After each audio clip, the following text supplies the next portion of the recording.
ഗൗതമ, പഞ്ചാബിൽ വളരെ വലിയ രാഷ്ട്രീയ നീക്കങ്ങൾ നടക്കുന്നു എന്നാണ് ഒടുവിൽ പുറത്തു വരുന്ന വിവരങ്ങൾ. അതായത് ഡൽഹിയിൽ ആം ആദ്മി പാർട്ടി അധികാരത്തിലേറി, അതിനുശേഷം അവർ ഗോവയിലേക്ക് അധികാരം വ്യാപിപ്പിക്കാൻ ശ്രമിച്ചു. പക്ഷേ ഗോവയിൽ അത് വേണ്ടത്ര ഫലപ്രദമായില്ല എന്നുള്ളത് നമ്മൾ കണ്ടതാണ്. പക്ഷേ അവിടെ ഒരു രാഷ്ട്രീയ ശക്തിയായി ചെറുതായെങ്കിലും വളരാൻ അവർക്ക് കഴിഞ്ഞിട്ടുണ്ട്. തൃണമൂലിലും അത് കഴിഞ്ഞിട്ടുണ്ടായിരുന്നു. പക്ഷേ അവരെ പോലും ഞെട്ടിച്ചുകൊണ്ടാണ് കോൺഗ്രസിനെ ഒറ്റയടിക്ക് താഴെ ഇറക്കി പഞ്ചാബിൽ വലിയ രാഷ്ട്രീയ കക്ഷിയായിട്ട് ആര് ഉയർന്നു വന്നത്? ഈ പറയുന്ന ആം ആദ്മി പാർട്ടി ഉയർന്നു വന്നത്. ഇപ്പോൾ ഡൽഹിയിൽ കട്ടപുഴകിയിരിക്കുന്നു ആം ആദ്മിയും അതുപോലെ അരവിന്ദ് കെജ്രിവാളും. ഈ ഒരു ഘട്ടത്തിൽ പഞ്ചാബിൽ എന്തൊക്കെയോ സംഭവിക്കുന്നുണ്ട് എന്നുള്ള വിവരങ്ങളാണ് ഇപ്പോൾ പുറത്തു വരുന്നത്. എന്താണ് ആ വലിയ നീക്കങ്ങൾ? യഥാർത്ഥത്തിൽ പഞ്ചാബിൽ പാർട്ടി പിളരും എന്നുള്ള നിർണായകമായിട്ടുള്ള പല വിവരങ്ങളുമാണ് പുറത്തു വരുന്നത്. അതായത് ആം ആദ്മി പാർട്ടിയിൽ തന്നെയുള്ള പല നേതാക്കളും ഇക്കാര്യം പറഞ്ഞുകൊണ്ട് ഇപ്പോൾ രംഗത്ത് വരുന്നുണ്ട്. നേരത്തെ ആം ആദ്മി പാർട്ടിയിൽ നിന്ന് പുറത്തുപോയ പല പ്രമുഖരായിട്ടുള്ള ആളുകളും അരവിന്ദ് കെജ്രിവാൾ എങ്ങനെയാണ് ഈ പാർട്ടിയെ ചതിച്ചത്, കാരണം ഇന്ത്യ അഗെയിൻസ്റ്റ് കറപ്ഷൻ അതുപോലുള്ള വലിയ ക്യാമ്പയിനൊക്കെ ആയിട്ടാണല്ലോ അണ്ണാ ഹസാരയുടെ വലിയൊരു ആശയം പേറിക്കൊണ്ട് ആം ആദ്മി പാർട്ടി എന്ന് പറയുന്ന ഒരു പാർട്ടിയുടെ രൂപീകരണത്തിലേക്കൊക്കെ അരവിന്ദ് കെജ്രിവാളൊക്കെ കടക്കുകയൊക്കെ ചെയ്തത്.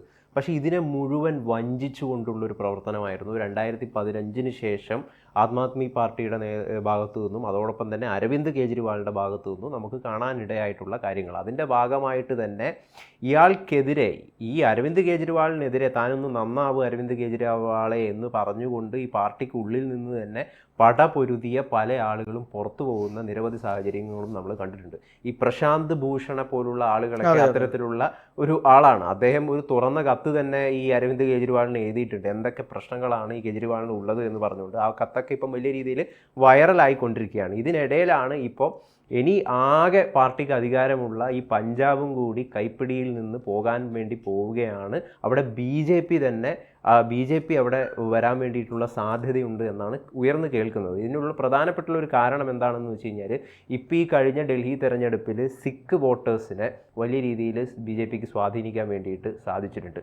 ഏതാണ്ട് 4 മണ്ഡലങ്ങളിൽ 3 സ്ഥലത്തും ബി ജെ പി ആണ്, പ്രത്യേകിച്ചും സിഖ് പോപ്പുലേഷനുള്ള, സിഖ് ഭൂരിപക്ഷമുള്ള മണ്ഡലങ്ങളിലെല്ലാം ബി ജെ പി ആണ് വിജയിച്ച് കയറിയിട്ടുള്ളത് എന്നുള്ളതാണ് അതിന് പ്രധാനമായിട്ടുള്ളൊരു കാരണം എന്ന് പറയുന്നത്. മറ്റൊരു കാരണം, ഇതല്ലാതെ മറ്റൊരു കാരണം എന്ന് പറയുന്നത്, അതായത് സിഖുകാർ പോലും വിശ്വസിക്കുന്നു ബി ജെ പി ആണ് തങ്ങളുടെ ഒരു സ്വത്വം നിലനിർത്താൻ വേണ്ടിയിട്ടും തങ്ങളുടെ ഒരു ആശയം പിന്തുടരാൻ വേണ്ടിയിട്ടും ബി ജെ പി സഹായകരമാകും എന്നൊരു തോന്നൽ അവർക്കിടയിലും ഉണ്ടാക്കിയിട്ടുണ്ട്. അതിൻ്റെ ഒരു ഉദാഹരണം തന്നെയാണല്ലോ ഈ മണ്ഡലങ്ങളിലൊക്കെ. അതായത് 10% കൂടുതൽ വോട്ടുകൾ സിഖുകാരുടെ ഭാഗത്ത് നിന്ന് ഇത്തരം മണ്ഡലങ്ങളിൽ നിന്ന് ലഭിച്ചു എന്നാണ് നമുക്ക് അറിയാൻ വേണ്ടിയിട്ട് കഴിയുന്ന ഒരു കാര്യം എന്ന് പറയുന്നത്. ഇത് മാത്രമല്ല, പൂർവാഞ്ചൽ പോലുള്ള മണ്ഡലങ്ങൾ, അതായത് സ്ലം ഏരിയാസ്, അതുപോലെ തന്നെ നമ്മുടെ ജാട്ടുകളുടെ ഇടയിൽ, ജാട്ട് പോപ്പുലേഷനിലെ ഇടയിൽ വലിയ സ്വാധീനം ഉണ്ടാക്കാൻ വേണ്ടി സാധിച്ചിട്ടുണ്ട്. മാത്രമല്ല ഹരിയാന, അതുപോലെ തന്നെ ഉത്തർപ്രദേശിൻ്റെ ബോർഡറുകളിൽ, ഈ അതിർത്തികളിൽ നിൽക്കുന്ന പല മണ്ഡലങ്ങളിലും ബി ജെ പി ആണ് വിജയിച്ച് കയറിയിട്ടുള്ളത്. അപ്പോൾ ഇതിൻ്റെയൊക്കെ ഒരു ബേസിൽ നിന്നുകൊണ്ട് നമ്മൾ ചിന്തിക്കുകയാണെങ്കിൽ ഈ ഡൽഹി കടന്ന് പഞ്ചാബിലേക്ക് ബി ജെ പിയുടെ സ്വാധീനം മറിയാൻ വേണ്ടിയിട്ട് പോകുന്നു എന്നാണ് നമുക്ക് മനസ്സിലാക്കുവാൻ വേണ്ടി സാധിക്കുന്നത്.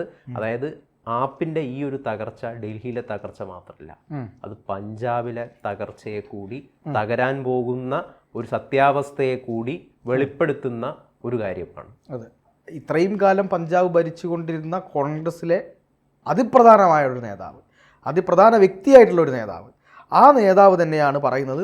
പുള്ളിയുടെ പേര് പ്രതാപ് സിംഗ് ബജ്വ എന്നാണ്. പ്രതാപ് സിംഗ് ബജ്വയെക്കുറിച്ച് ആളുകളെല്ലാം ചിലർ പക്ഷേ വാർത്തകളിലൊക്കെ കേട്ടിട്ടുണ്ടാവും. കഴിഞ്ഞ തെരഞ്ഞെടുപ്പിൽ പ്രതാപ് സിംഗ് ബജ്വ ഒരു വലിയ ഈ കോൺഗ്രസിൻ്റെ പ്രചാരണ പ്രവർത്തനങ്ങൾക്ക് നേതൃത്വം കൊടുത്ത ഒരു നേതാവ് കൂടിയാണ്. അദ്ദേഹം തന്നെയാണ് പറഞ്ഞത് പഞ്ചാബിലെ 30 AAP MLA-മാർ താനുമായി ബന്ധപ്പെട്ടിട്ടുണ്ട് എന്നാണ് അദ്ദേഹത്തിൻ്റെ വെളിപ്പെടുത്തൽ വന്നിട്ടുള്ളത്. അതായത് ഒരു വർഷമായിട്ട് പഞ്ചാബിലെ AAP MLA-മാർ അവിടെ ഈ പറയുന്ന പോലെ അസംതൃപ്തരായിരുന്നു. അതായത് അധികാരത്തിൽ കയറി ആദ്യമായിട്ടൊരു സംസ്ഥാനം ഭരിക്കാൻ കിട്ടുകയാണ്. അപ്പോൾ ഭരിക്കാൻ കിട്ടുന്ന സമയത്ത് അത് കൃത്യമായി മുന്നോട്ട് കൊണ്ടുപോകാൻ എങ്ങനെ കൈകാര്യം ചെയ്യണമെന്ന് അവിടെയുള്ള ഭഗവന്ത് മാൻ എന്ന് പറയുന്ന AAP-യുടെ മുഖ്യമന്ത്രിക്ക് കഴിഞ്ഞിട്ടില്ല എന്നുള്ളതിൻ്റെ യാഥാർത്ഥ്യമാണ് ഈ പറയുന്ന കോൺഗ്രസ് നേതാവിലൂടെ പുറത്തു വന്ന, അദ്ദേഹത്തിൻ്റെ വാക്കുകളിലൂടെ പുറത്തു വന്നത് എന്നാണ് നമ്മൾ മനസ്സിലാക്കേണ്ടത്. രണ്ടാമത്തത്, ഈ ഡൽഹിയെ സംബന്ധിച്ചിടത്തോളം അരവിന്ദ് കെജ്രിവാൾ എന്ന് പറയുന്ന വ്യക്തിക്ക് ഒരു വിഷൻ ഉണ്ടായിരുന്നു. എങ്ങനെ കൊണ്ടുപോകണമെന്ന ഒരു വിഷൻ ആം ആദ്മി പാർട്ടിയിലൂടെ അത് നടപ്പിലാക്കണമെന്ന കാര്യത്തൊക്കെ അദ്ദേഹത്തിന് ഒരു അറിവുണ്ടായിരുന്നത് കൊണ്ടാണ് ഡൽഹിയിൽ ആം ആദ്മി പാർട്ടിക്ക് പിടിച്ചു നിൽക്കാൻ സാധിച്ചത്. പക്ഷേ നിർഭാഗ്യം എന്ന് അവർ പറയട്ടെ, അവർക്കാണ് നിർഭാഗ്യം, പഞ്ചാബിൽ എന്താണ് അത്തരത്തിലൊരു വിഷൻ നടപ്പിലാക്കാനോ അവിടെയുള്ള കർഷകരുടെ പ്രശ്നങ്ങൾ പരിഹരിക്കാനോ അവിടെയുള്ള ജലസേചന വിഷയങ്ങളുമായി ബന്ധപ്പെട്ട വിഷയങ്ങൾ പരിഹരിക്കാനോ ഒന്നും തന്നെ അവിടെയുള്ള ആം ആദ്മി പാർട്ടിക്ക് കഴിഞ്ഞിട്ടില്ല എന്നുള്ളത് മറ്റൊരു യാഥാർത്ഥ്യമാണ്.